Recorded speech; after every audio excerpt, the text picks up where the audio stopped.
Hi everybody, I'm Lance Smith, and about 5 years ago I made a video about the Goosebumps character called the Invisible Boy, and it got 15,000 views, and I believe it would have become a successful video, but I screwed up one part in the middle of the video.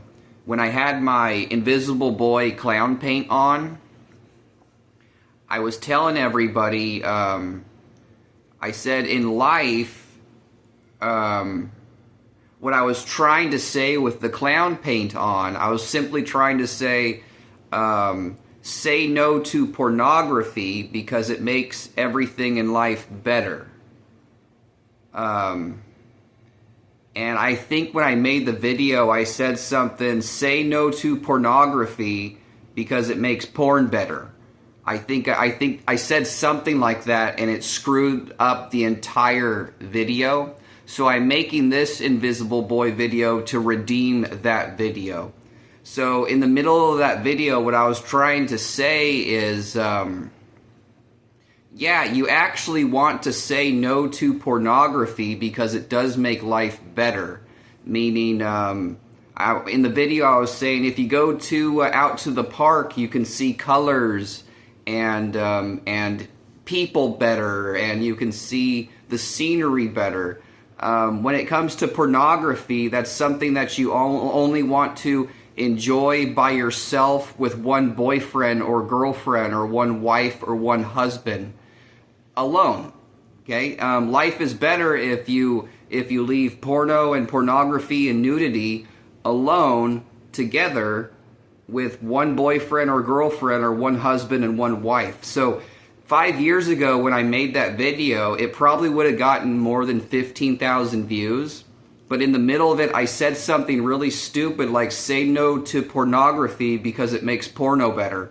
And I just said that on accident. You'd have to watch the video to see exactly what I said, but I said it so bad. So anyways, I'm making this video just to redeem that video, and I won't say anything really stupid in the middle of it. All right, so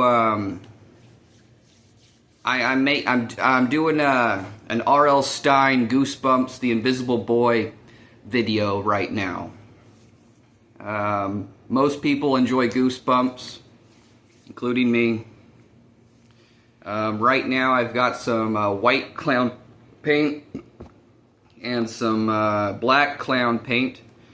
A neat story about how I became the Invisible Boy in real life was by age 30, I had never read an R.L. Stine Goosebumps book. And I was walking through Target after my tragic life, and I found a book that said, it said Revenge of the Invisible Boy, and there was a boy on there with like black or white clown paint with a sad smiley face on. He was dressed really cool with a sideways hat, and I was like, I can relate to this piece of art. And I didn't even read the book, I just stared at it and put it down. And eventually I put the clown paint on my face, and I was really able to relate to this character. So before I talk anymore, I want everyone to see me put on the Invisible Boy clown paint. And then I'll keep talking after that. Okay, we need to do white first.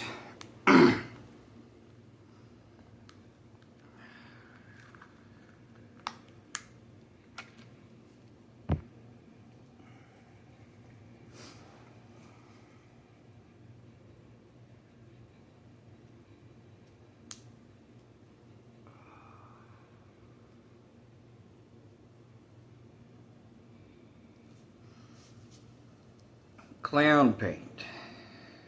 Something that you have to practice putting on. That might sound silly, but it's the truth. And when you go buy clown paint, there's crappy, cheap clown paint, and there's good clown paint. This is good clown paint. Again, it sounds silly, that you get better putting clown paint on, but go try it for yourself. The first time you cover your face up with clown paint, you're gonna say, you know, how do you do this yourself?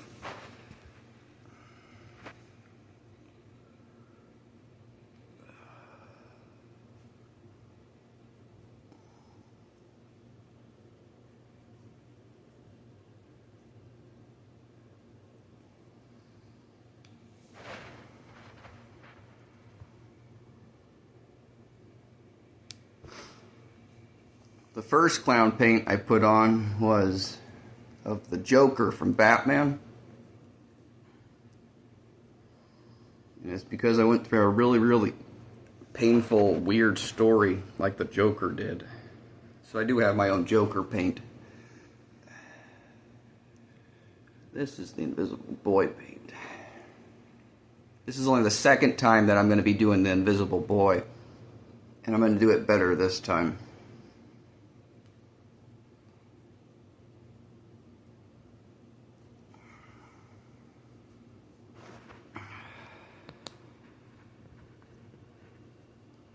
But sometime soon after this video, I'm going to be putting on the White Rabbit clown paint. And that one gets scary.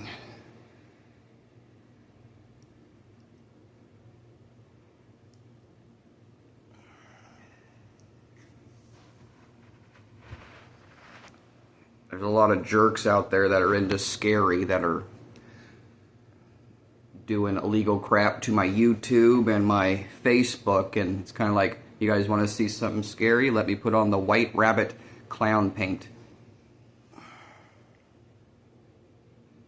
You guys might be laughing right now, but, you know, laughter, when your laughter stops, you might be getting punched in the gut or worse.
Have I gone invisible yet, or not yet?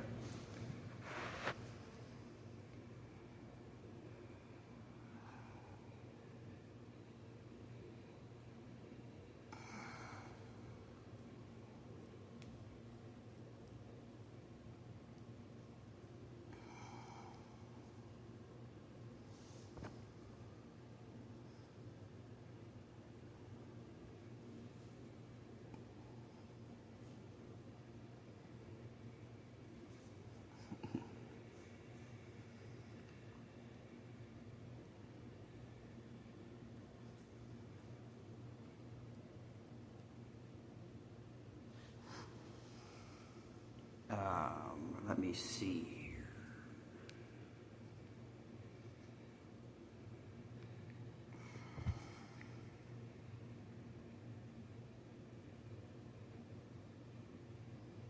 here. Those Goosebumps books. I've only read like 5 of them, and there's like 60. And they were super fun and super scary. I swear, Goosebumps books are more scary than Stephen King books. R.L. Stine is really known as the master of fright, and I agree, he outdoes Stephen King.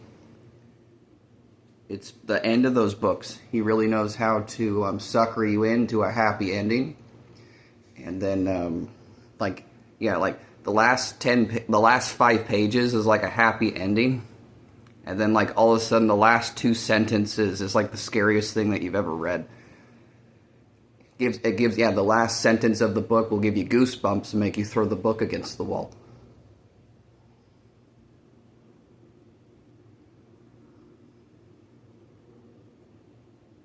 I look like Michael Myers right now.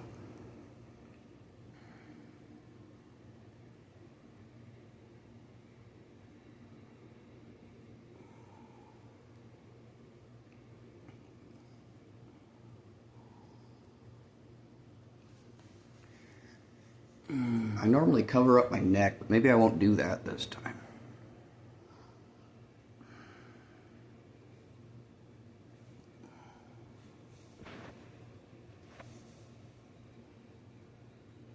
But I'm going to go a little bit deeper.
The hardest part about being a clown, I am not kidding, is when you put your clown paint on and your nose or your face gets itchy and you can't touch it. That is the hardest part about being a clown. My nose is so itchy right now. Wow.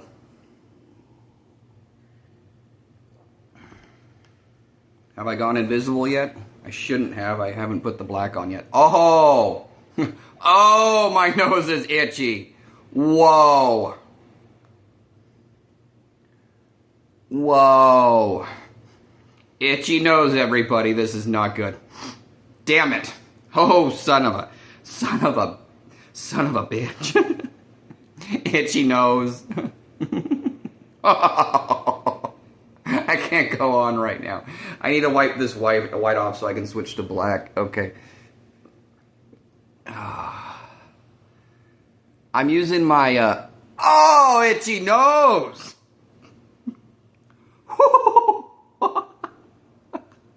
And it's not getting any better. Is there such thing as itchy-free clown paint? I doubt it. Damn, that sucks. Oh! Oh! Whew! Oh.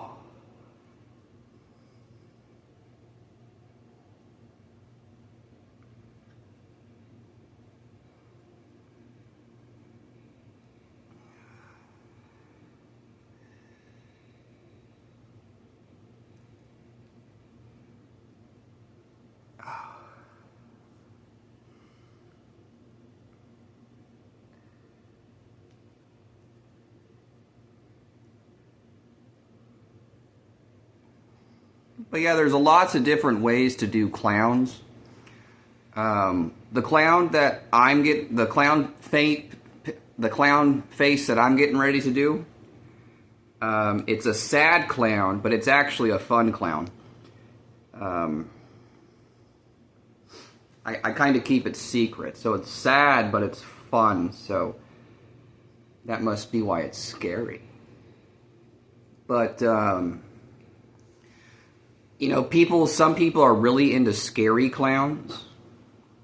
I know a scary clown face that only I know that outdoes all the scary clowns. If there's a scary clown who wants to argue with me, okay, I'm really going to scare the shit out of you when I do it. But I do know the White Rabbit is also a scary one.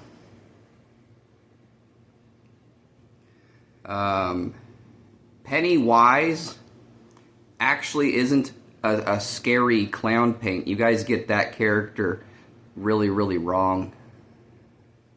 But there is a clown paint. I'm not even giving the names out to the scary ones.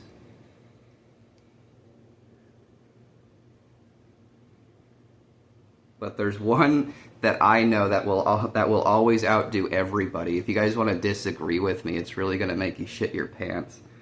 There's a clown paint that I know.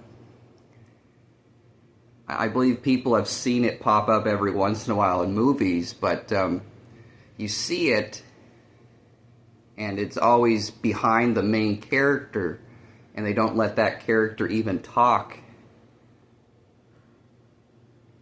And I finally noticed it, and I said, holy shit. Okay, no one actually thinks about that damn character. That one sucks. He's so damn scary.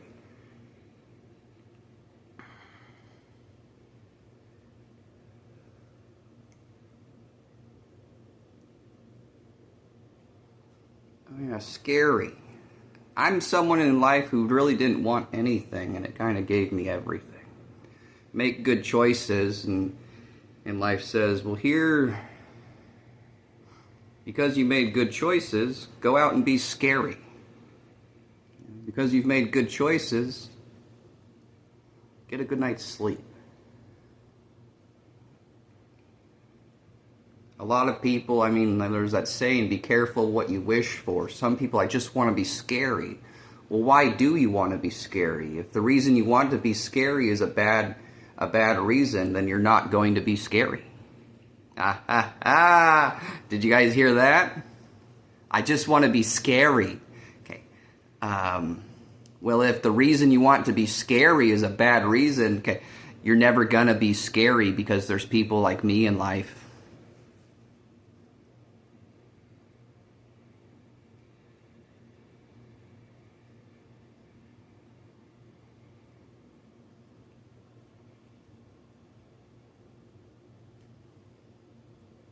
Okay, I'm gonna go wipe this off and then we'll get the black on. Now I got a booger in my nose. Shit, yeah. When it comes to being a clown, an itchy face and boogers in your nose because you can't get them out. Damn, being a clown really sucks sometimes. Okay.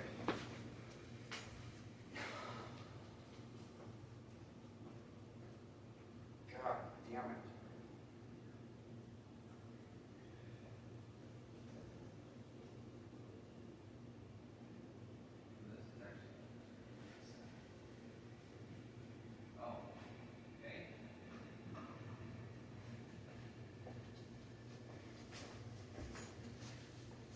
Okay, let's blow my nose real quick. Shit.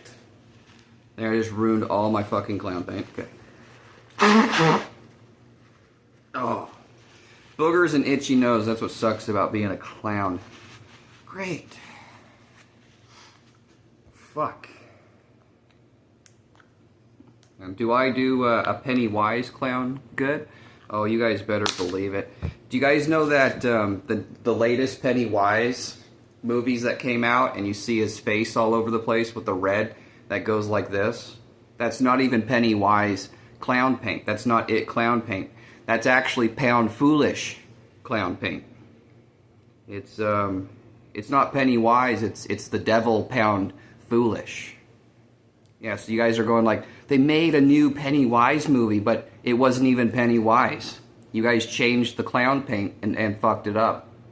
I know the Pennywise stuff. Again, Pennywise, I don't want to get into it right now. It's really, really funny because his clown paint isn't exactly scary. So when you see Pennywise, it's either as not scary as it gets, or it's as scary as it can possibly get.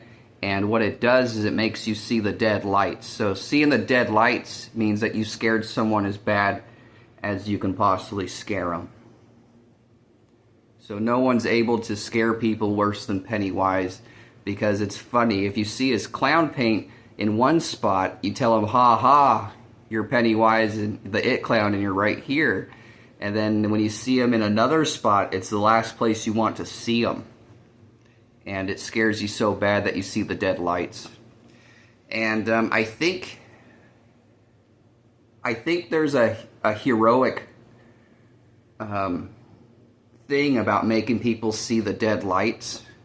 If you make an asshole or a criminal see the dead lights, they actually stop being an asshole and stop being a criminal. Yeah, if you can show them the dead lights, then they snap out of their problem and they start obeying the laws of society. If you can show them the dead lights. I think I've made a few people see the dead lights in my days. I'm not sure. My nose is runny again. Damn. One more time. Okay. Oh, that is irritating.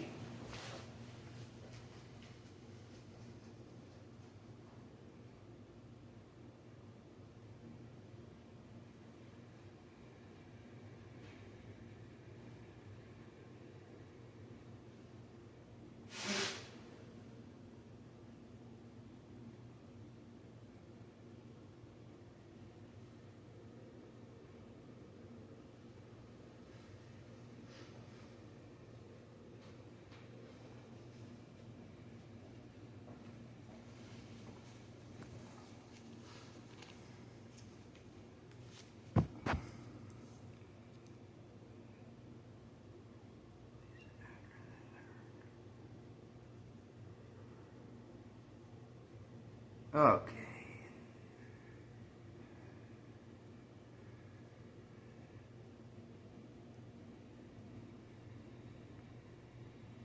Nose is itchy again. Good Lord, being a clown sucks. Like, it is fun to be a clown, but the whole itchy and booger thing, like, I don't understand how it's possible to cope with that. Has any clown figured it out?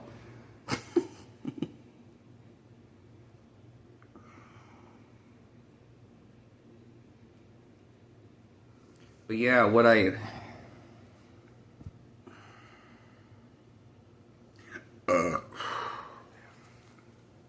do my white rabbit clown paint, it's gonna scare a few really scary people in life. Like right now, they think they have life figured out. When I put on my white rabbit clown paint and I say a couple things, it's actually gonna make them shit their own pants, because that's about their only option. So be ready for that. Their dumb shits who think you have life completely in control. Okay, let's put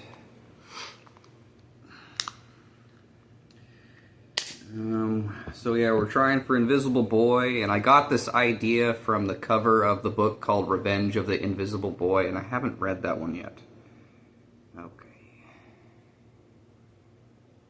I should be using a mirror, but I'm using a little 3x6 phone screen. Okay, let's not screw this up. So all I have to do is not let it touch in the middle, and this should work out. Okay.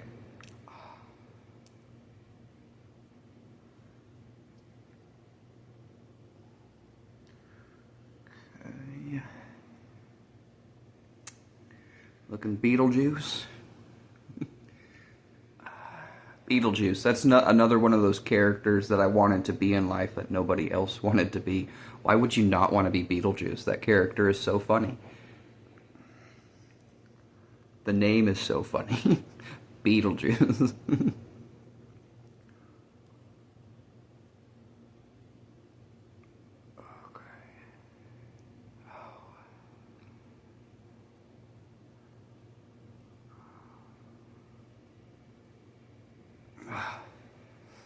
I think that'll work.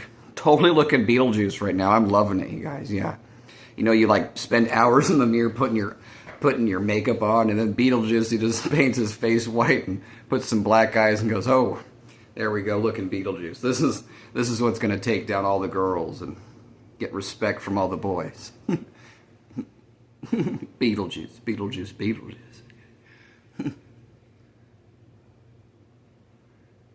Ugh. Okay, so let's go from Beetlejuice.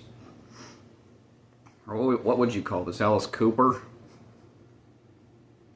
A panda? Alright, we're going the Invisible Boy. Have I gone invisible yet? No? Okay. Here we go. This is actually harder to pull off than you think. Okay.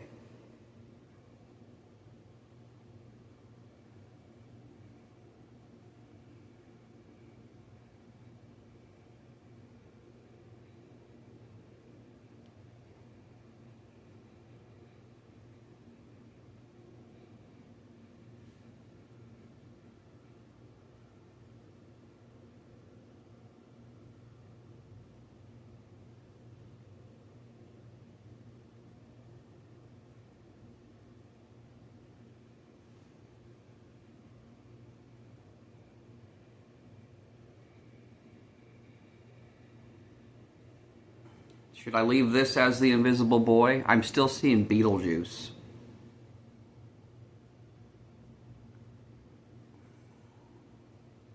Ah, maybe that's the point of the Invisible Boy, because when I did it, when I saw it the first time, it's virtually this, but the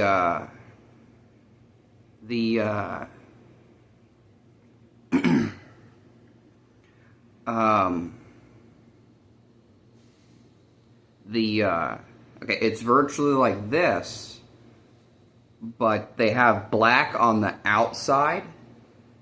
And I did that last time, and I said, you know, this fucking sucks. I don't like this. Okay, but I do like this. This feels good. This feels very Beetlejuice. This is fun. Now, if you put it around like this, it hurts. Okay, but I think I'm gonna try it again. I think that might be the point of being the Invisible Boy, is I'm in a frame. Okay, I'm in a frame that everybody has put me in, or a lot of people have. Okay, and that's not funny at all. Okay. Okay, so again, putting the frame around your face makes your head fucking hurt. And it's not fun to do, okay? But I'm going to do it right now. So we're putting the frame around my face because there's a bunch of adults and kids that put me in a frame, okay?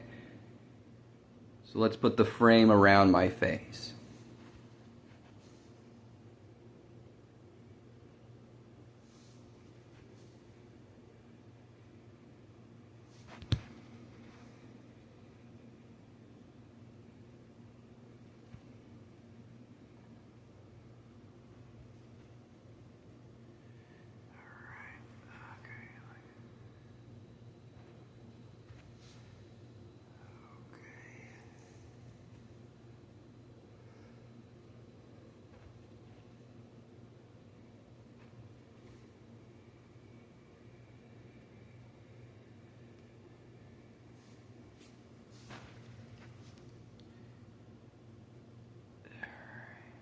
I mean, so what caused me to put this circle, this stupid circle around my face is I feel like I'm in a frame. Okay. Kind of wishing I didn't even put the stupid frame on. I should have left that off. But now I gotta work with it. Let's see what I can make out of it now. Okay, so this is, okay, I'm starting to understand the Invisible Boy. The idea is I'm an abstract artist, so I made something stupid, now I'm going to try to turn it into something abstract.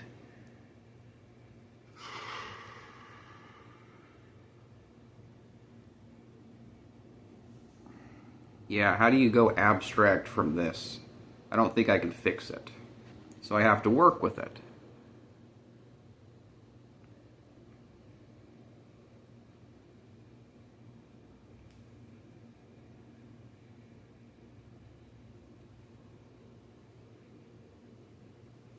Hmm. How...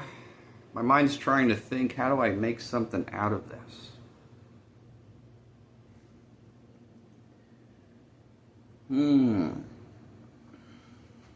I can't find anything right now. I should have left it off. Okay.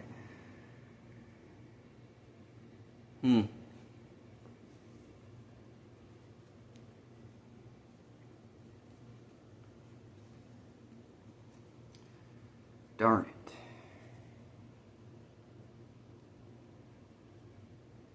See if I can find something.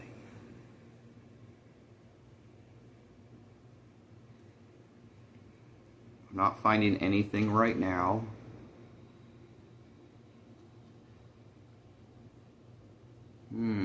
I guess I should try. Okay, let's not add any more black and see if I can come up with something abstract. That's not helping. Well, let's go abstract. Okay, we're getting somewhere.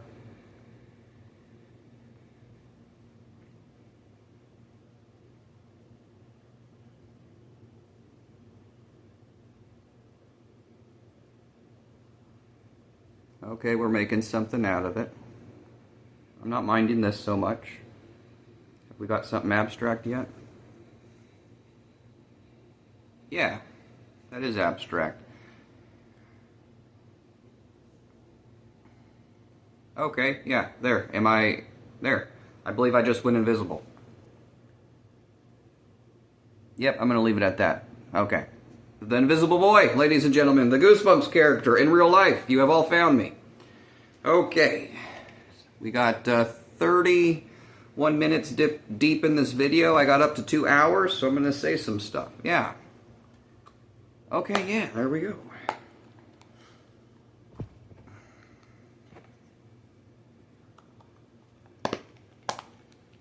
All right. Let me clean off my fingers. Getting ready to say some stuff.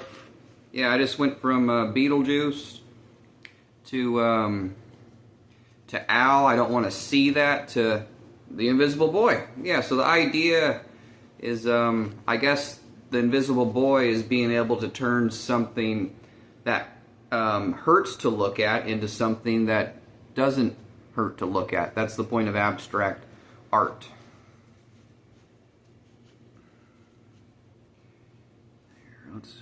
Should we go deeper into here? Can you guys feel the, yeah, can you guys feel the picture get better? Yeah, I bet you guys can. See, I'm an abstract artist.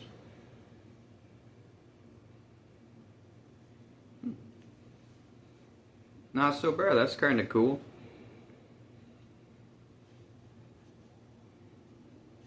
My poor little brother can relate to this, that's for damn sure. My father is, yeah, the dark side of those Peanuts comics is Charlie Brown is a man with an average job that dedicates his life to abusing his kids and his family. So that's the dark side of Charlie Brown. What's the positive side? Family and friends working and playing together is the positive side. But the dark side is Charlie Brown is a very abusive man. And my little brother, I was the person who got that got violently abused. You know, in the Peanuts comic book, I was the girl with the red hair. My name's Bloody Mary. So Charlie Brown, when I was 3 years old, he picked me up and smashed my mouth on the bathtub. Well, my little brother is Snoopy. My little brother was never treated like a person. He was treated like a dog that my dad loved. So, I mean, so for my little brother spent his entire life loving my dad because my dad treated him like a pet dog. So my little brother's never been treated like a person before. And I think my little brother is starting to put the picture together.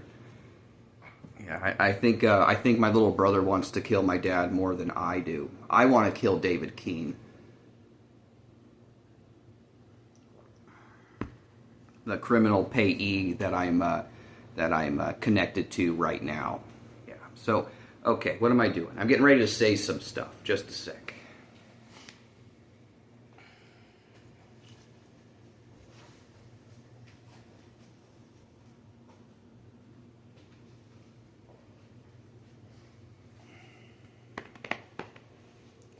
Water. I'm going to get some more water.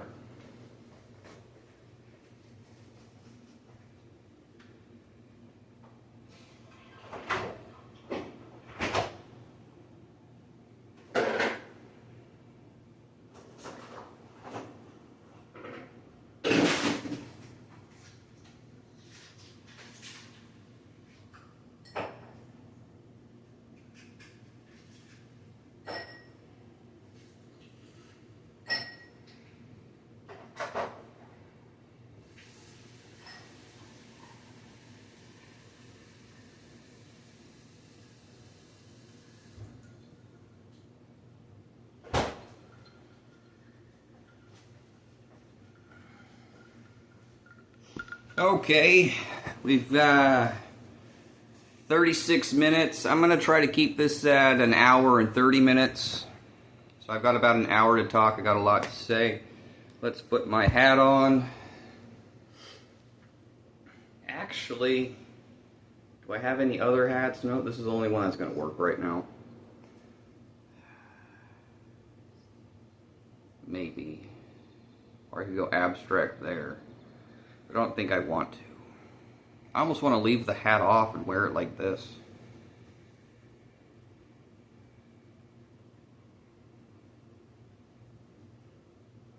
Yeah, because if I put a hat on, then I'm going to have to... well, let me see. If I put the hat on, then I might have to... Well, let's see what it does. Okay. It might ruin it, and I might have to go back to abstract painting it. Okay. Okay, that'll work just fine. All right, we're okay. Okay. Yeah, that's cool. It's not Two-Face, but it's Invisible Boy. Look. Yeah, so interesting. So you put on the sad face and put yourself in a frame from what you're sad, and then you create something good out of it. And then you get to scare the shit out of all the people that put you in the frame. Alright, so let's do this. I'm really good with rings, if you couldn't tell.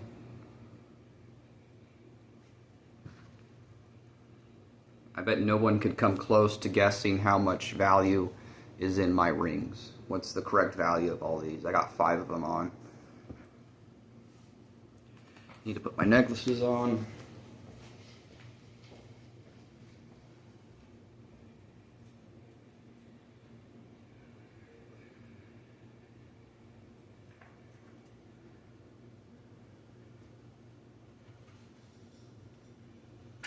Oh, shit. Oh. We ripped some paint off, but we're okay. Oh, man. Here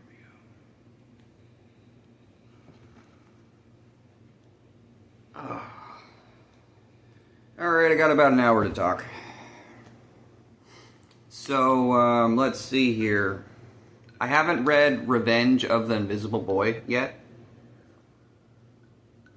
But I did read the first one on the Invisible Boy, and it's called, My Best Friend is Invisible. And I read the book, and I was totally able to relate to it, because it really wasn't, the book wasn't on the Invisible Boy very much. There's a kid named, what's his name, Sammy. His name's Sammy, and he finds a friend that is invisible, okay? And he really likes his invisible boy, his invisible friend, his invisible boy friend. And then the name of the invisible boy is Brent Green. Okay, his name is just Brent Green. And Okay. And anyways, the whole movie happens, and Sammy always returns to Brent and enjoys talking to Brent about anything, just random stuff. He really enjoys it. So sometimes they have a fun conversation. Sometimes they have an argument.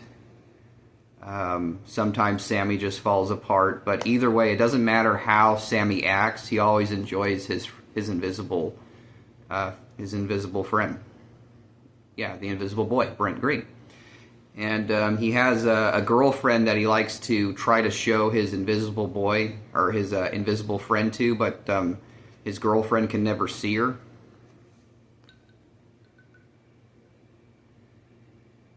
So I'm reading this book and I'm thinking this, I'm like, how is this one going to end? And the ending of it was so damn funny. Okay, so at the end of the book, Sammy's parents can see the invisible boy. And Sammy goes, can you see him?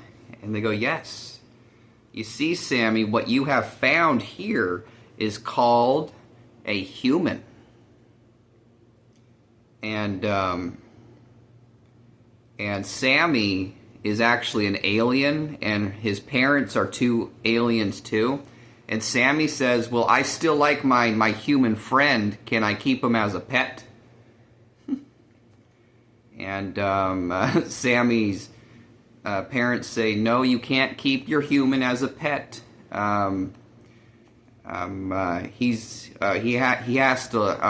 He's actually going to be sent to the zoo. There's Sammy.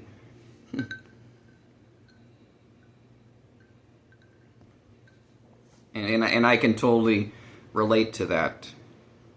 Brent Green being a human, and there's a friend that sees him.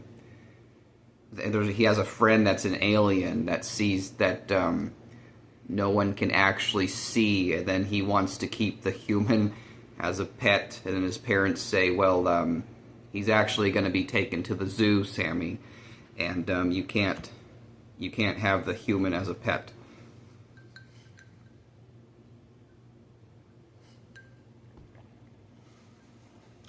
But anyways, that was My Best Friend is Invisible, and then there's a sequel to it called Revenge of the Invisible Boy, and I think there's a third one called Let's Get Invisible. So I think right now, this, without me even reading it, this is the beginning of Revenge of the Invisible Boy. And why do you guys think this is my revenge? It's because you all can see me, right? I'm not actually invisible right now. Like, you guys can actually see me for the first time in your motherfucking lives. And you guys are actually starting to hear the shit that's coming out of my mouth, and you guys have never actually heard me before, even when I was motherfucking talking. You guys weren't able to see me when I was right in front of you, and you guys weren't able to hear me talk when I was talking to all of you. Okay. Isn't that something? This just got really fucking scary for some of you, didn't it?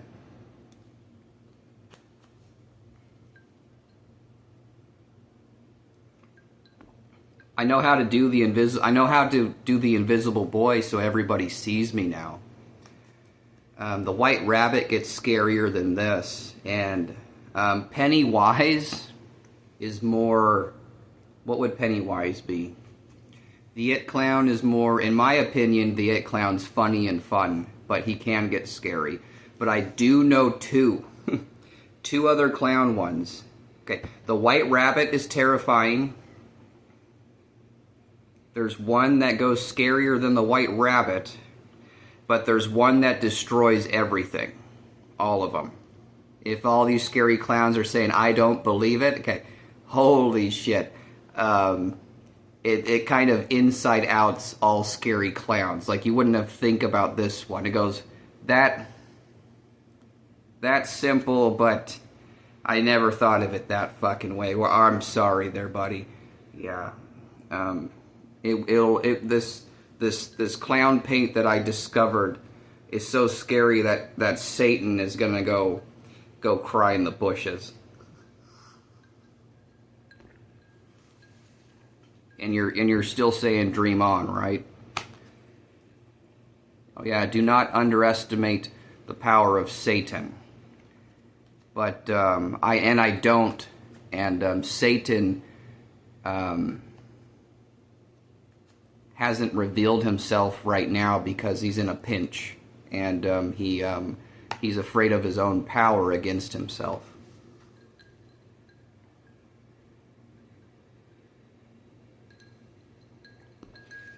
Anyways, what am I? Where am I going with this Invisible Boy thing? What brought this out of me last time? And again, I'm redeeming myself right now.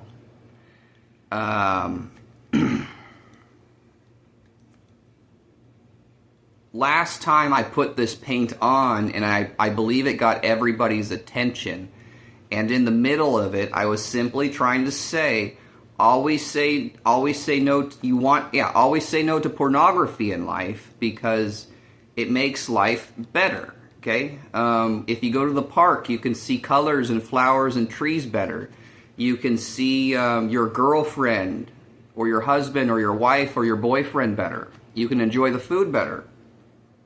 When it comes to porno and porn and nudity, you only want to enjoy that alone with one other person, and it will always be that way. So the last time I made this video, I had a good message all the way through, and in my clown paint, I accidentally said it in the worst possible way on accident. I said something like, say no to pornography because it makes porno better.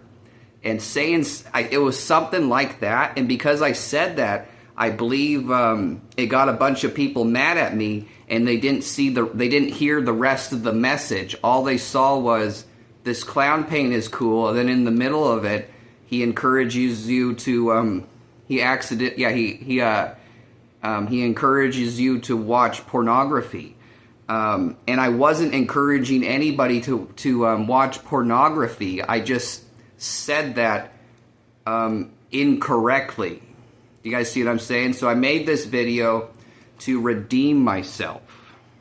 So again, if there was at least 15,000 people who watched the video about 5 years ago, and again, I was trying to say don't watch pornography because it makes everything in life better. So and it really does. When it comes to porno and pornography and nudity, you only want to enjoy that with one other person alone. This is why I have said no to rated R movies with sexual content in them starting at the age of 17. Life is better when you don't watch any of those scenes. Let's say there's 1,000 movies. 500 of them have rated R sexual content, and 500 of them do not have rated R sexual content. Well, I mean, this is life. We only get to live so many moments. We only get to watch so many movies. So if you decide, you know what, I never want to watch a rated R movie with sexual content in them, it's going to force you to watch the 500. And it's really, really funny. There may be a rated R movie that you want with sexual content that you want to watch, but say no to it, even if everybody else is watching it, and it forces you to watch one of those 500 movies. It's really, really funny. Like, the stupidest, dumbest, cheesiest movies with no rated R, that have no rated R sexual content, are better than the coolest rated R movies with sexual content. It takes you to a whole different direction of watching movies. I mean, there was like 10 months ago, I was making Facebook posts about how much I hated Cody Banks. But this is really funny to me. Watch this. I've got a high five to give Cody Banks, FBI agent Cody Banks, because when those movies American Pie came out, It was a really big deal to everybody, adults and children. And they had sexual content in them, and I didn't want to watch any of them. So, while everyone was watching American Pie, I was like renting FBI agent Cody Banks and watching it by myself. So I watched that movie and I was like, you know what, that was cheesy and it had some cool parts and it was kind of funny. And then, I mean, later in my life, my Facebook is getting messed with, and I'm going, is this Cody Banks? And he's into rated R sexual content movies, and he's the one who's screwing with me. But the idea is, if you just say no to rated R sexual content movies when everybody else is saying yes, you actually have more fun. I'm serious. Look, pornography, sex, nudity, porno, you only want to do that alone with one person. Always. Always. That's part of life that will never change. Anything that has rated R sexual content in it is a movie that you want to throw in the trash can right now. I am not kidding.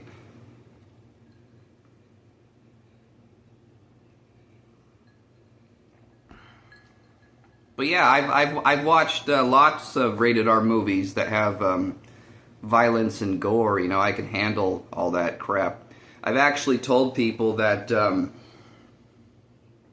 the scariest thing for me to see is a naked man. Okay, I am not kidding. There is nothing scarier for me to see than a man with his dick and his balls hanging out, or seeing a man's naked butt. That's as scary as it gets for me. Okay? There's all these scary images. Just show me a naked man, and I am terrified. Okay? So, Brad Pitt is a really, really, really attractive man. Okay? If you show me his naked butt, I am terrified. I just don't want to see that shit.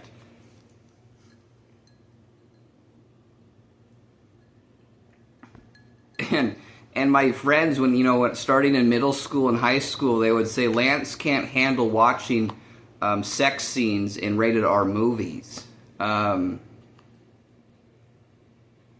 mean, well, one, I hate seeing a naked man.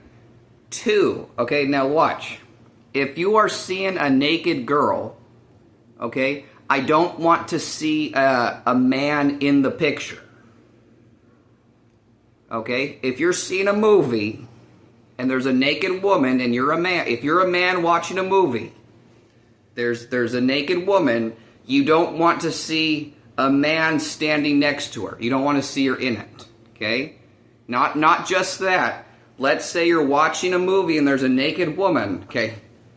You don't want your friend to be sitting next to you watching the naked woman with you.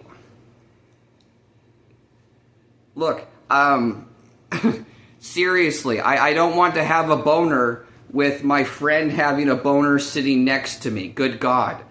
Do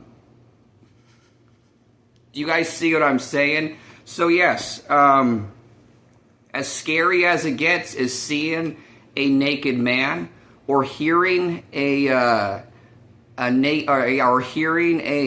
man make sexual sounds. That's the scariest sound there is. I just fucking hate all that nonsense.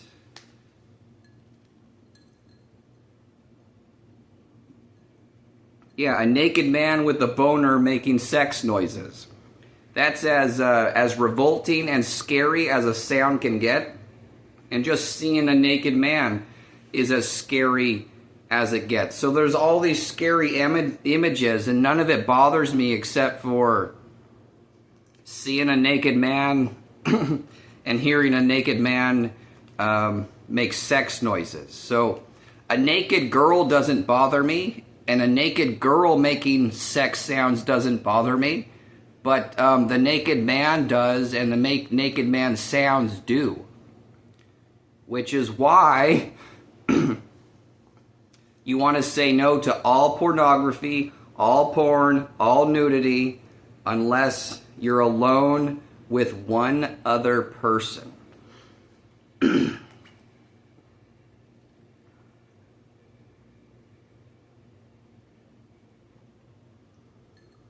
Okay, I've reached 55 minutes. Should I carry on with that? I had an idea, a positive message. Should I even touch in on that right now or no? Let's go no. Not right now. I'm not going to talk about that right now. Let's go on to something else. How did Revenge of the Invisible Boy. So I made an Invisible Boy a video just like this about 5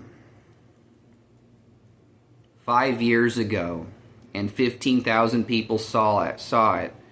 So anybody who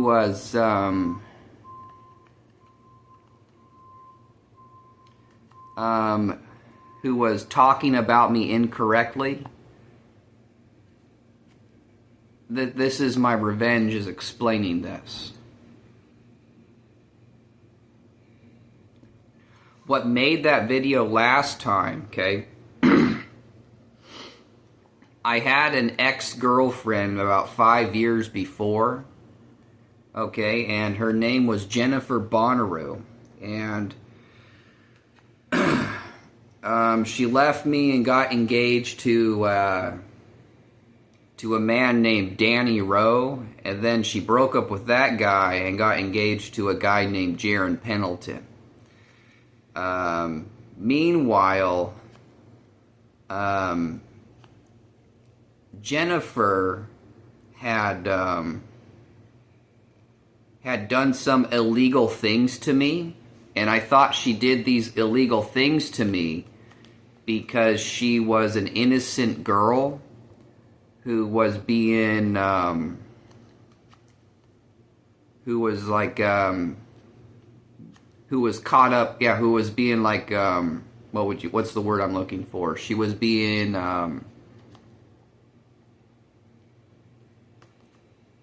locked up. She was being stalked by criminals, some high-class criminals, okay? And, so I kept checking in on her. I have my own life and my own situations. I'm battling a criminal judge and a criminal psychiatrist. And my ex-girlfriend Jennifer keeps saying nasty stuff to me and sending asshole men at me. So I'm wondering if she's caught up with the criminal judge and the criminal psychiatrist. Okay? So, she has come to court and committed the crime of perjury in court against me. And, when while I'm dealing with the criminal judge, so while I'm sitting in the mental hospital being tortured, I have to wonder to myself, does Jennifer work with the criminal judge? Is Jennifer a victim of the criminal judge? Or is Jennifer have her own life and she's free of everybody and she's just trying to fuck me over? I think she was just trying to fuck me over.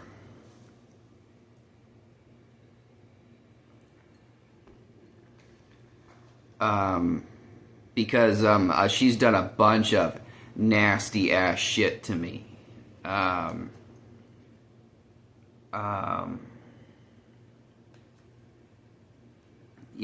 She's done countless illegal, dumb shit to me. She put me through what's called domestic violence. But anyway, so what caused my last Invisible Boy video? I was living at, me and my ex-girlfriend had been together like 5 years pronto. And when we first met, she was an ex-heroin addict and a and a local car thief. Okay? And I thought she had left that behind, but I think she just wanted to ruin my innocence and my virginity, and she wanted to get me stuck with drugs and shit. She even told me one time that she's going to corrupt me, but she never corrupted me. She tortured me and put me through domestic violence. So anyways, we had been together like 5 years previous. And, 5 years go by, and I'm dealing with a criminal judge, a criminal psychiatrist, and my ex-girlfriend Jen has broken like 10 major laws against me. And at this point, I'm at the men's shelter, and my mind's saying, get a full-time job, try to take down the judge, and either that or just move away from the city and move on with your life. Anyways, I'm at the men's shelter trying to get a job and build my life, and I get a text message on my phone that says, "Hi, Lance Smith. I am Jaron Pendleton. I want you..." Yeah, it said something like, "Hi, Lance Smith. I am Jaron Pendleton, Jennifer's fiance. I want you to know that I just punched Jennifer in the face just to piss you off." Okay, so this did alarm me. I'm in the men's shelter. I dropped what I was doing. I went and put my Joker clown paint on and my purple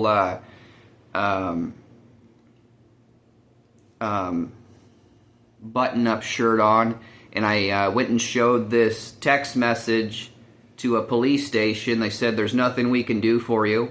I went to another police station, took the bus, showed that to them. They said, "There's nothing that I can do for you." Then I took the text message to the FBI headquarters in my own city, and I said, "Look at this." And they said, "There's nothing that we can do for you, and even if we could do something for you, we wouldn't tell you what we could do for you."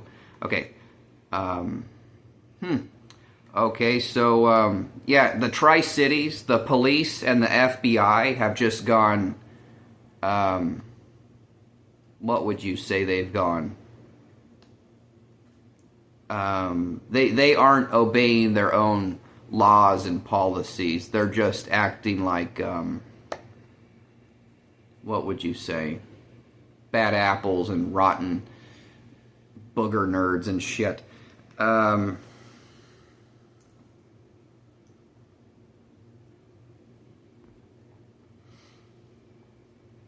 I got nothing against nerds, but holy shit, they're acting like rotten criminal booger nerds.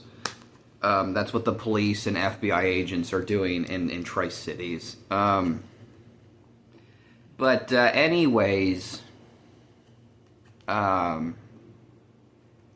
so eventually my Joker clown paint wore off, and I put Invisible Boy clown paint on, and it was a smile face with a frame behind it.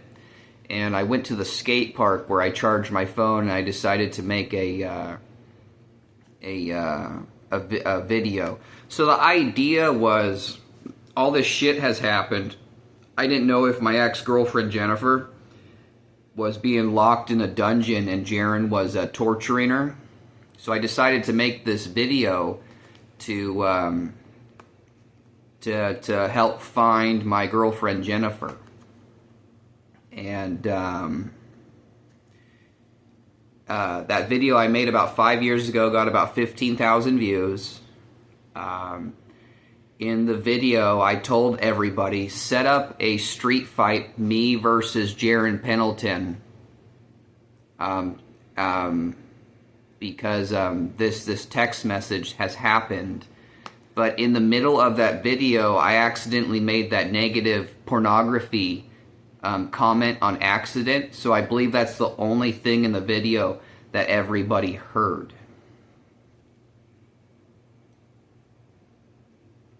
But I think everybody can hear me now. Jaron Pendleton sent me a text message saying, I punched your girlfriend, Jennifer, in the face just to piss you off. Okay. At this point, Jaron and Jennifer are now married with children, and they may have been trying to get me locked up as an innocent man, as a virgin man that has done no drugs, because they're both criminals. I don't know what the story is. So, I am now a clown and a gangster. And when it comes to Jaron Pendleton and Jennifer Bonnaroo, I'm trying to get them both beat up for all the broken laws that they have done against America.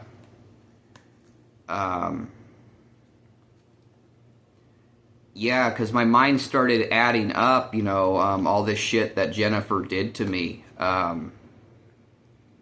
She's broken like 10 major laws. I'm still suffering from domestic violence. Jaron,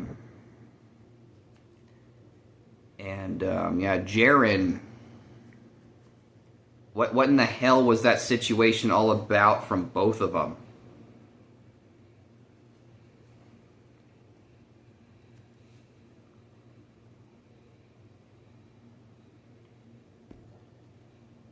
Yeah, well, Jaron sent that text, and 2 weeks later, I did find my ex-girlfriend Jennifer, and she told me, Lance, you need to stay away from me because the entire city says that you're doing illegal drugs again. She's written in a document that she got a restraining order on me because I'm doing illegal drugs. And this alarmed me because I've never done illegal drugs. Not one time. Okay? Not one time. I'm an innocent man that has never done illegal drugs. And I don't break law. So yeah, I'm trying to dramatically get Jaron Pendleton beat up right now. For sending me that text. And if Jennifer was breaking laws against me, she needs to get beat up too.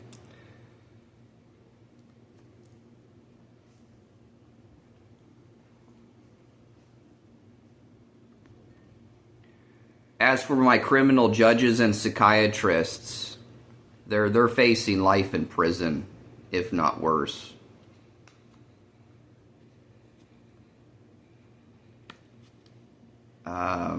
But yeah, I think the judges were saying he's not able to obey a restraining order. Actually, I was very, very, very, very, very easily able to obey a restraining order, especially because I didn't like Jennifer at all. But I was alarmed that she was being abused by criminals. So yes, if the judge would have obeyed his own laws in court, it would have proven my innocence, and it would have proven the innocence of everybody.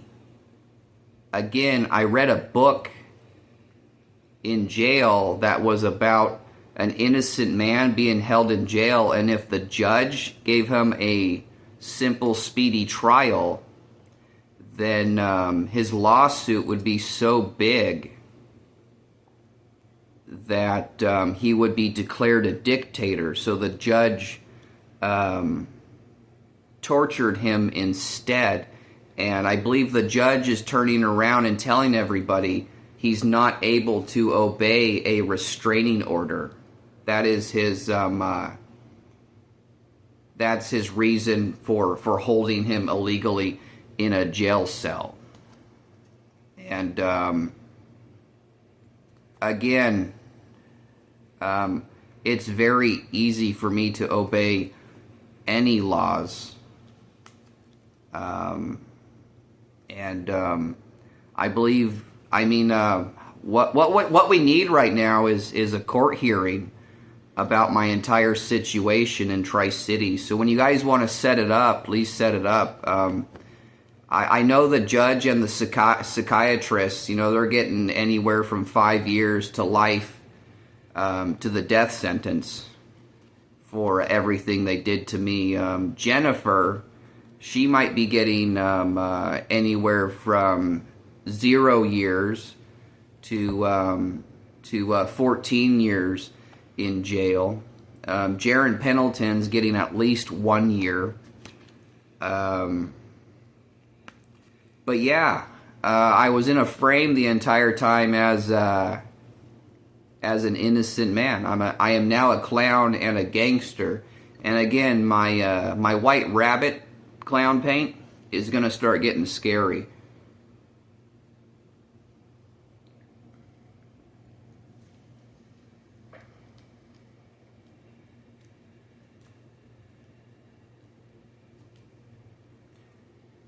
Well, I've got 20 minutes, so I'm basing this off of what I did.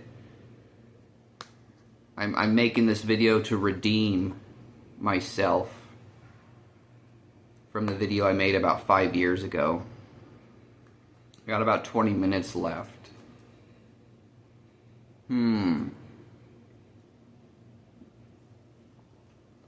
Again, the Invisible Boy actually has 2 names. It's Brent Green, of course. He also goes under Robbie Schwartz, which is why I say, you know how Spaceballs, that funny movie of Star Wars, it says, "May the Schwartz be with you." Okay, I'm Robbie Schwartz. I am the Schwartz.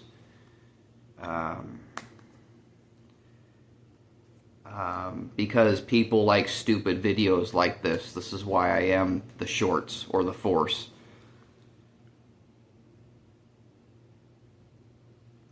So let's talk about my relationship. Before I cut this short, let's talk about, I think everybody's listening to me. I believe everyone can see me and hear me right now. And this is my revenge, okay? So, let's see if I can get a detective to go talk to Jennifer for the first time. And if Jennifer's a criminal, let's see if I can get her beat up for the first time in her life. And Jaron, he needs every bone broken in his body. And the judges and the psychiatrists,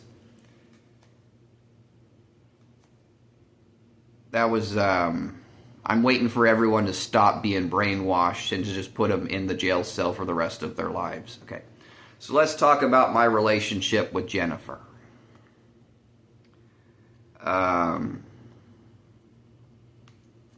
You guys all know that I say that I am a virgin, right?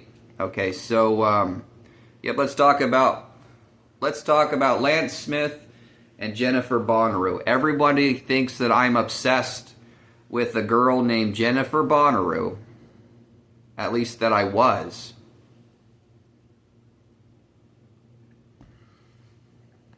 And that we never had any romantic relationship together, okay? So this video might get Jennifer beat up really bad because you guys are all going to understand the truth. So, Jennifer and I met at 2011. I worked at a fancy restaurant called Fat Olives. I was the lead server and the assistant manager, okay? I was a waiter in a restaurant. I was 22 years old, and Jennifer was 25 years old, and she came in as a hostess. Yep, she was a hostess. I was a 22-year-old waiter. She was a 25-year-old hostess, okay? We hit it off pretty well. People had said some disgusting things about her. I heard she was a heroin addict that stole cars. She had 30 different boyfriends. As a 25-year-old, she once had a 40-year-old boyfriend. I was like, ugh. You know, she seemed like a cool girl. Again, people have messed up stories. I get it. Anyways, a couple weeks go by, getting to know her as a person. I had mixed feelings for her. Some things she said were extremely disgusting. Other things she said I thought were extremely beautiful. Like 2 weeks after working together, she told me, "You know what, Lance, I want you to know that I have my own private diary that I never let anybody read." I had said, "Okay." She had once pulled me off to the side at work and said, "Lance, I want you to know that you had me at hello." She gave me her phone number. I thought that I was the only person that received her phone number. But apparently she had given her phone number out to every boy at work.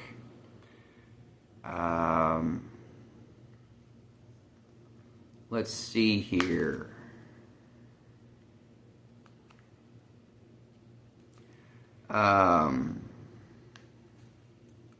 She invited me to go bowling with her and a boy named Ryan, and I went.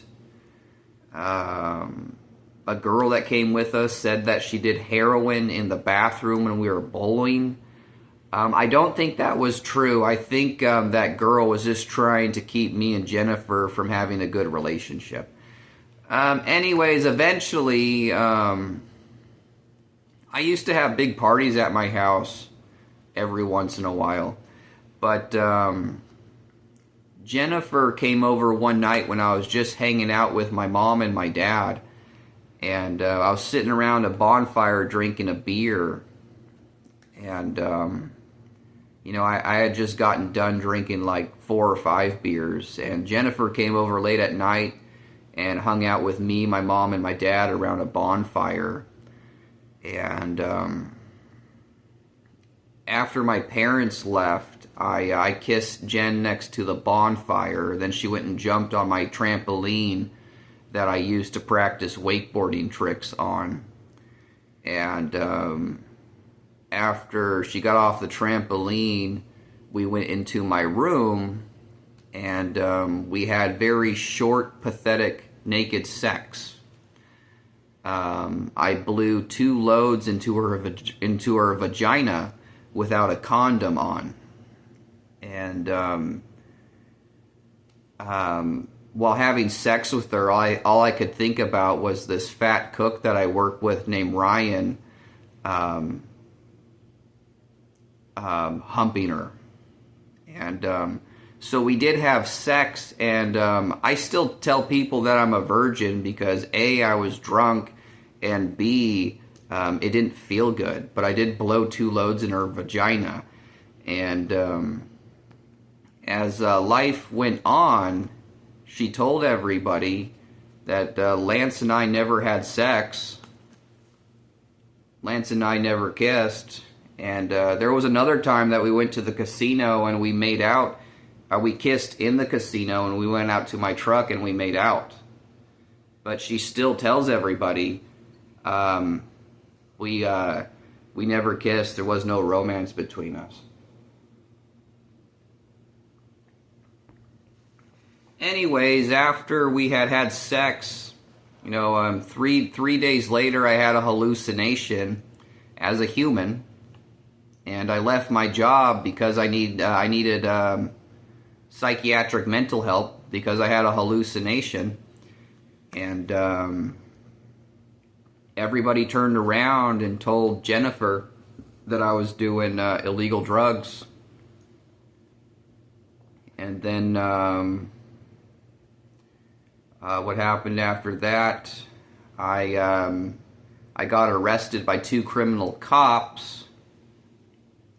I'm still, I'll end with that. Okay, so in jail, I took 2 blows to the head in the concrete and got a severe concussion. And then I wasn't given a court trial. And I was bailed out, and I should have had a normal court hearing, but somebody sent me to a mental hospital 3 hours away from my own city, and that was illegal to do. And then, let's see here. Now, 1 year later, I got a new phone, and I contacted Jennifer, and I said, "Hey, Jennifer, how you doing? I now have my own apartment, and I was still suffering from my severe concussion." She said, I have a new boyfriend now. Well, first she said, "Well, congratulations, you have your own apartment." And I said, "Okay, how you doing?" She said, "Well, I have a new boyfriend now, and we fight if I ever talk to other boys." And, that punched me in the gut because I thought she was being loyal to me. And I thought to myself, well, maybe she really left me. And I'm okay with that. And I was also alarmed because she said, if I talk to other boys, then we fight. Okay. So I let a night go by, and I text her again. I said, "Hey, are you doing, or how are you doing today, Jennifer?" And she said, "I don't know who this is." And I said, "Okay, could you be nice?" And she started talking to me again, and I thought she was getting ready to break up with me and say, "Hey, Lance, I know we had sex and we kissed in a casino, but I have left you for my new boyfriend." But she didn't say that. That's what I was waiting for. Instead, she said, "I like poetry." Okay? So apparently, at that point, when she said, "I like poetry," I thought she was saying that she's still together with me. So I have a severe concussion. I think she's breaking up with me a year later, and she says, "I like poetry." So I thought to myself, okay, and I sent her a couple poems, and she answered me back a couple other times. And I was saying, "Are you going to come check at me in my apartment?" And she's like, "I can't right now." And then I told her this message. I said, "I want you to know that one thing that poetry comes from is being nailed to a cross." Okay? Again, I had a severe concussion. I was trying to get her to come check on me to help me with my concussion and to help me get the criminal judge arrested. Okay? So I said, one thing that poetry comes from is being nailed to a cross. She said, "I'll be over in just a minute." And I celebrated. I said, "Thank you, my help is on the way." And I'm at my apartment that has nothing in it but a couch. And I'm sitting there, and I hear a knock on the door, and I look through the door, and it's a man in a red sweatshirt, okay, and I think this might be the guy that fights with Jen. So I smashed my door like as hard as I could. I went boom like that and smacked it, and I said, "Okay, just knock." I told myself, wait for him to knock again, and I looked out, and he had ran away. Okay, and I was like, well, that was stupid. So Jen, this is why this pissed me off. Jen says, "I'm on my way," okay? And then a man knocks on my door. So I'm sitting there, and then I get a message on my phone saying, "I'm Jennifer's boyfriend. If you ever talk to Jennifer again, okay, then I'm gonna break your legs." And this outraged my fire. I told him, "Well, hi, I'm the devil. There, fuckhead. Give Jennifer her phone back right fucking now, okay? Or I'm gonna fucking cut your goddamn throat," was my text message, okay? He didn't answer me or actually he said something like, "Oh my God, how are you doing this?" And we texted back and forth, and I was so pissed off. It was winter time, okay? And I put on my my coveralls, and I'm not shitting you guys. When evening hit, I went on I walked to what's called Jump Off Joe with no water, no food. It was about a 20-mile walk. I walked to the very fucking top. I ate snow and sat there and started screaming my eyes out. And then I walked down the small mountain. And when I got back into town, I could barely walk, and I was thinking to myself, I'm going to get to the gas station and ask them for some Gatorade. But I'll take some water. And a friend saw me walking, and they picked me up and gave me a ride to my house. So I was so mad that I didn't think to myself, I can just call the police and they'll have them arrested. And it's because in 2011 I had gotten sexually assaulted by 2 cops for no reason, and then they put me in jail for it. And then I got a severe concussion, and the severe concussion lasted 2 years. So anyways, a year later, while my brain was still like bleeding with the concussion, Jennifer said she was coming to check on me, and then a man came to my house and said, if you talk to her again, I'm going to break your legs. And at that point, I really believed that my ex-girlfriend Jennifer was being abused by criminals. So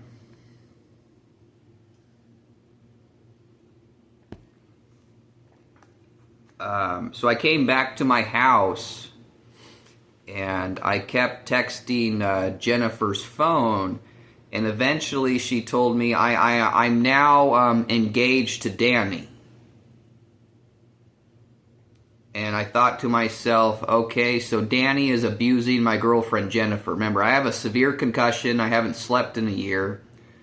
Jennifer has told me, you have me at hello. I have a notebook that I don't let anybody see. We had sex, really pathetic, short sex that felt like nothing. I'm suffering from a severe concussion. I'm being tortured by judges and psychiatrists, and I'm suffering from a hallucination. So, Jennifer sends me after she says, I fight when I talk to other boys. I think she's breaking up with me. Then she says, I like poetry, and we talk for a couple days. I tell her poetry comes from being nailed to a cross. She says, I'm on my way. And a man in a red sweatshirt shows up and says, if you talk to her again, I'm going to break your legs. Then she says, I'm engaged to Danny. Then we keep talking. And she didn't say, stop talking to me, leave me alone. And then the cops show up. And this all happened within 2 weeks. The cops show up, and they said, have you been texting Jennifer for the last 2 weeks? I said, yes. They said, you're under arrest for cyber stalking. I got taken into jail, and I read in the newspaper, it said, Lance Smith gets arrested for cyber stalking because he sent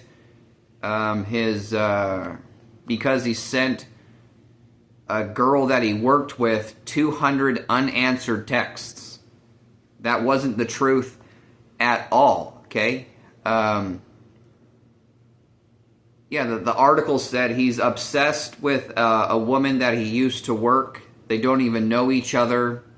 He sent her 200 unanswered texts, and he's a cyber stalker being held in jail.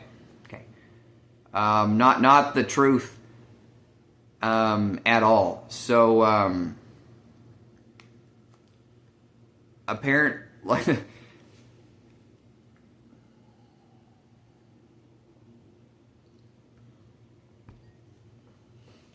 But, I need to put an end to this. So the idea was, from 2011 to 2025, I got arrested about 25 different times, and I always just wanted my speedy trial. And to go to trial, you have to be 3 things.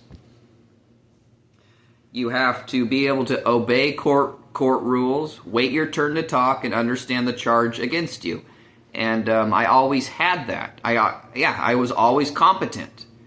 And the criminal court judge had brainwashed the entire city to say, you know, he's not competent. Okay, don't give him a speedy trial. And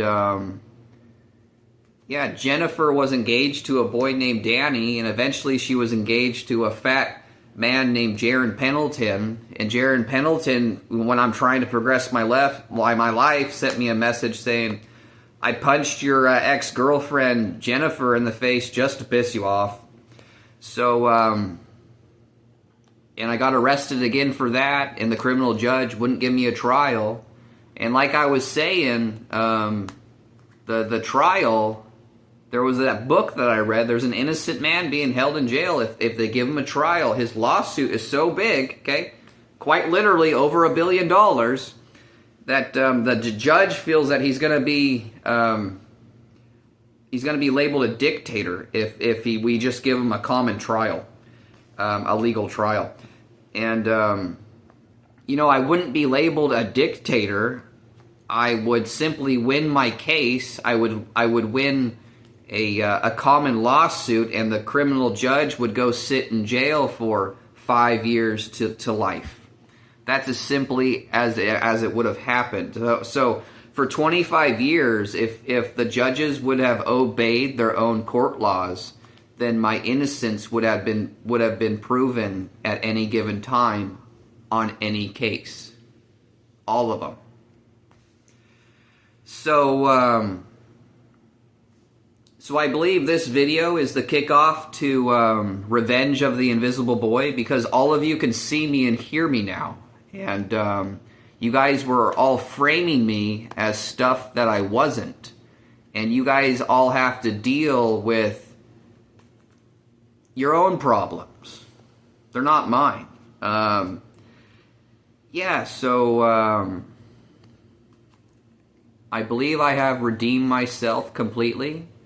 Even though I didn't need redeemed, I just needed the court judges to obey their laws, and it would have proven my innocence the entire time.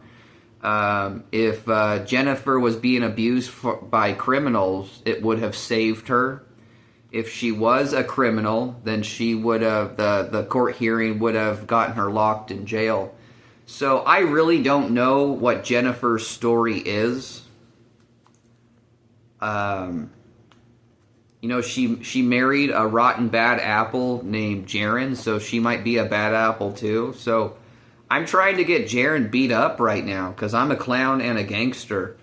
And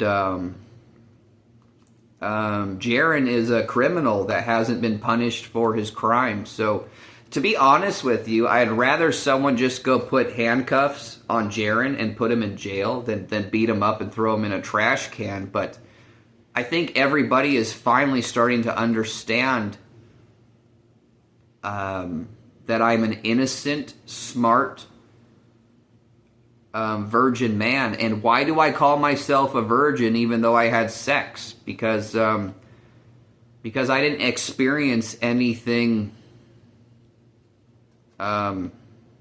wonderful or great.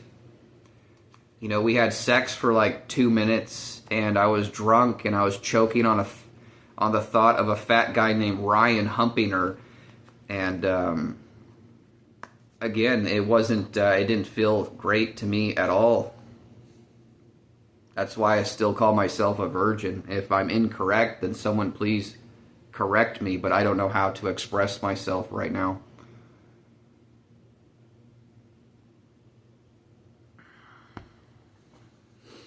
But yeah, there's no way. I'm not a mind reader. There is some people expect me to be a mind reader, and I'm just not.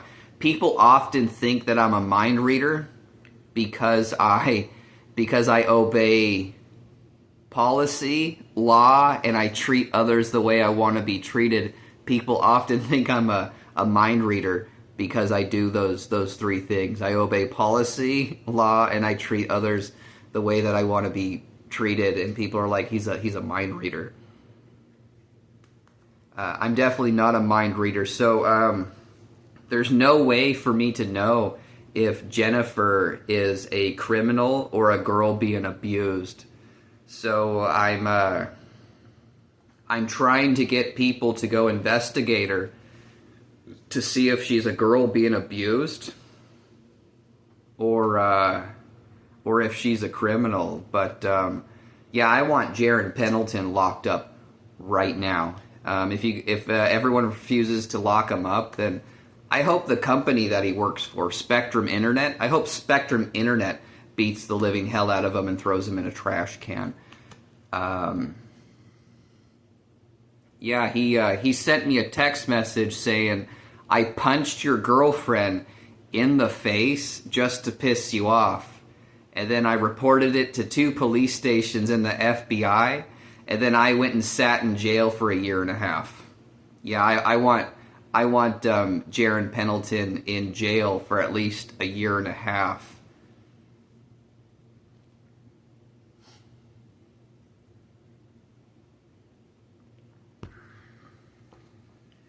Okay, we're at 1:36.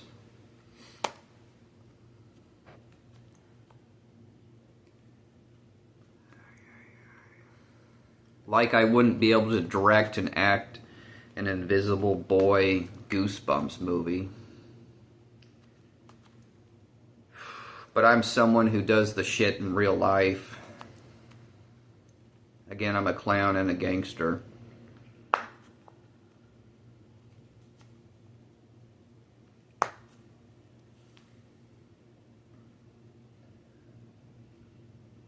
How do I end this? And the Invisible Boy's name is Brent Green and Robbie Shorts.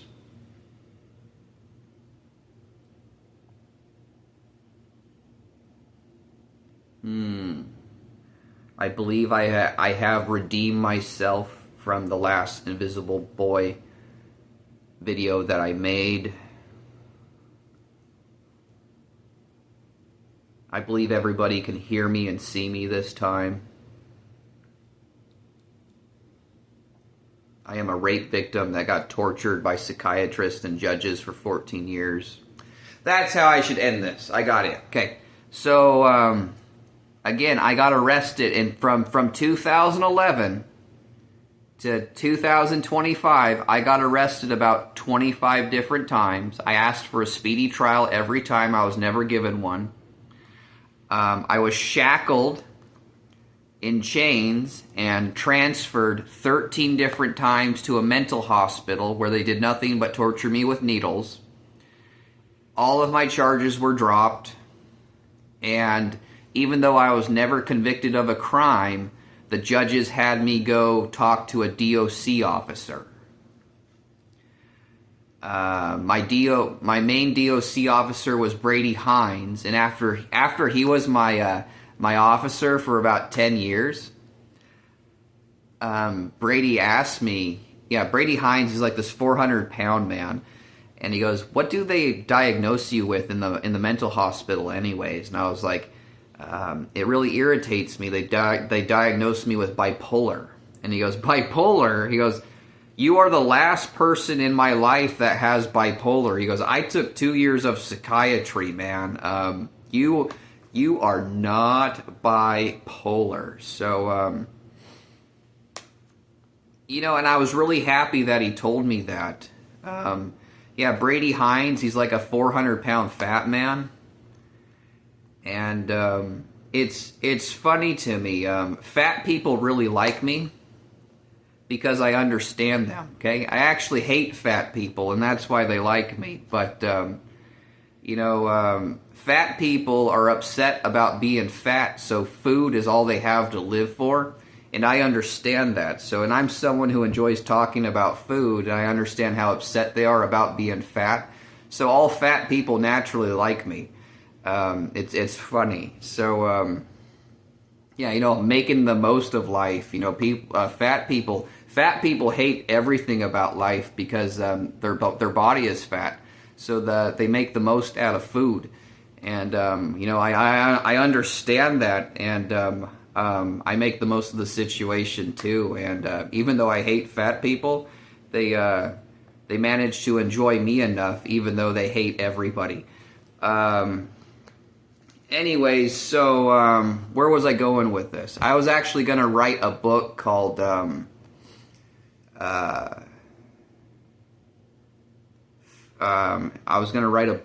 Fat Boy Meets Skinny Boy, and it was going to be a book encouraging fat people to it's just a book, a psychiatric book to help fat people. And the idea is, if you're fat, you don't want to make it a 1-year goal or a 5-year goal to get skinny. Make it like a 20-year goal, and then move forward from life there.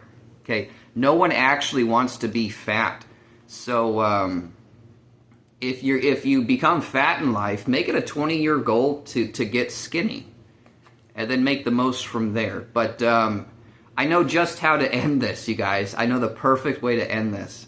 So I told you guys, from 2011 to 2025, I got arrested about 25 times, and I wasn't given one speedy trial.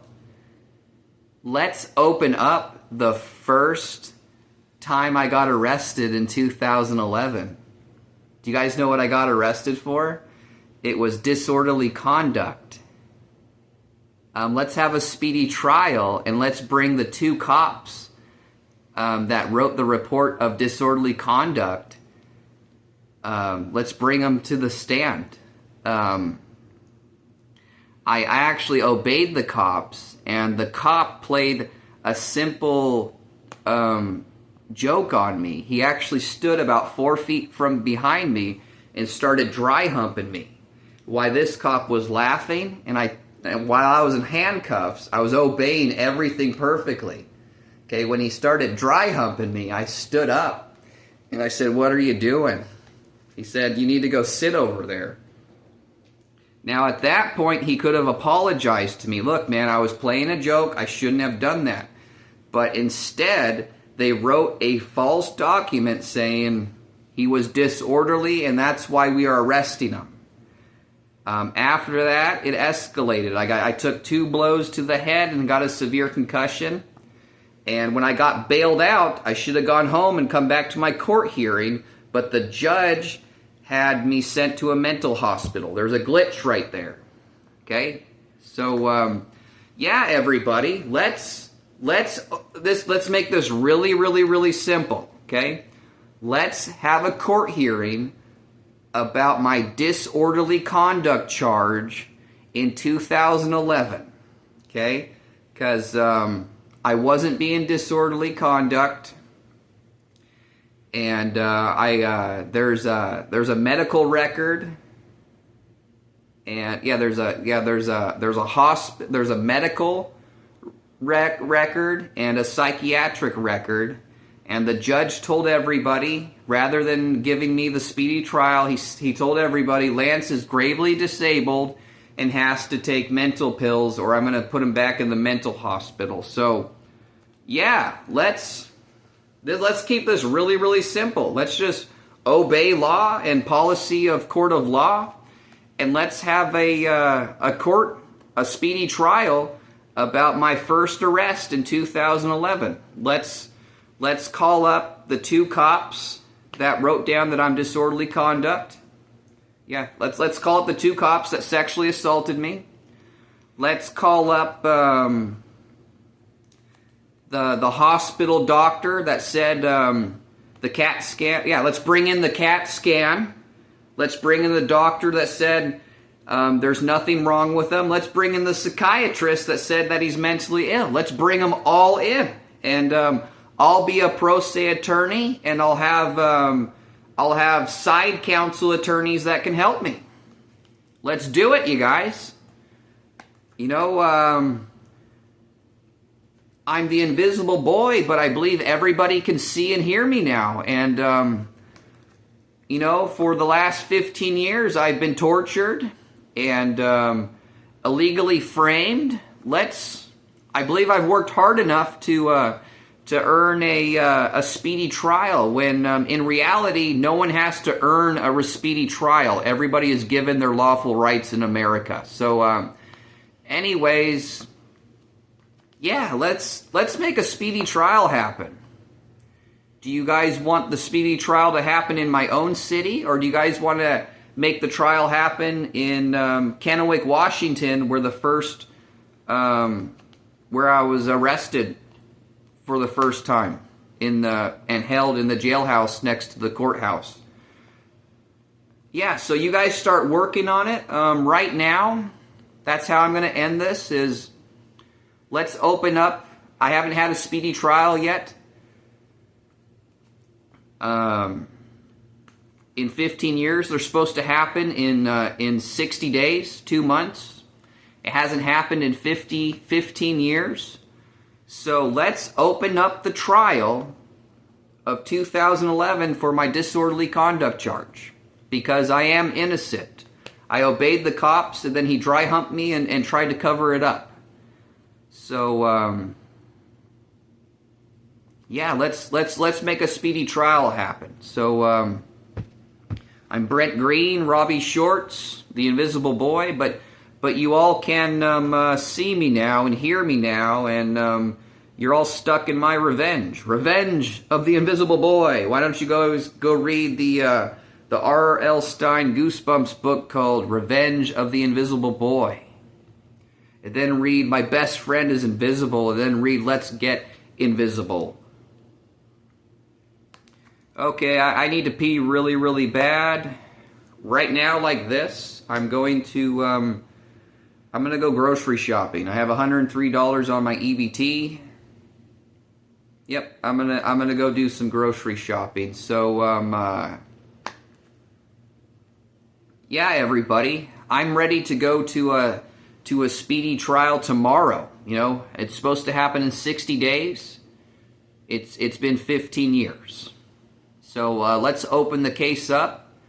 Let's bring in the 2 cops that sexually assaulted me. Let's bring in the medical doctor that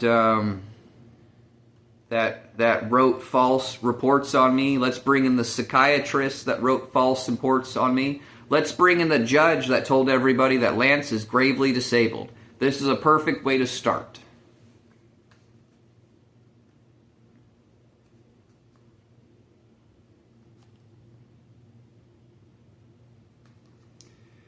Alright, I'm going to go use the bathroom, and then I'm off to the grocery store to spend my $103 on EBT. Would a detective or a judge or an attorney or a psychiatrist or a police officer please contact me immediately? Okay,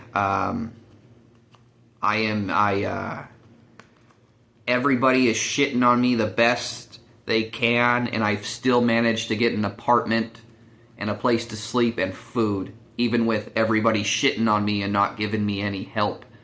So,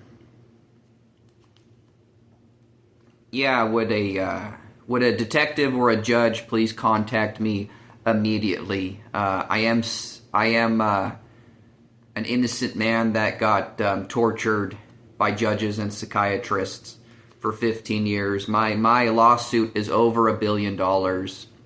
That book that I was talking about, where the innocent man gets held in jail and his lawsuit is so big that he's going to be declared a dictator. It's a Stephen King book called Under the Dome. Go and read that book. You'll understand who I am in that book. But, yep, so I'm trying to make a speedy... It's been 25 years, arrested 25 times, trying to make a speedy trial happen from my first arrest in 2011. Again, do you guys want the court trial to happen here in my city of Winter Park? Or do you guys want to make the trial happen where I became a victim of a sexual assault in Kennewick, Washington? Again, I want a judge or a detective or attorney to contact me immediately. So I'm going to go take a piss. I'm going to go pee, and then I am off to the grocery store to spend $103 in EBT. I am the Invisible Boy, and everybody can now see me and hear me. My real name is Lance Smith. My invisible names are Brent Green and Robbie Shorts. All right, I'm going grocery shopping.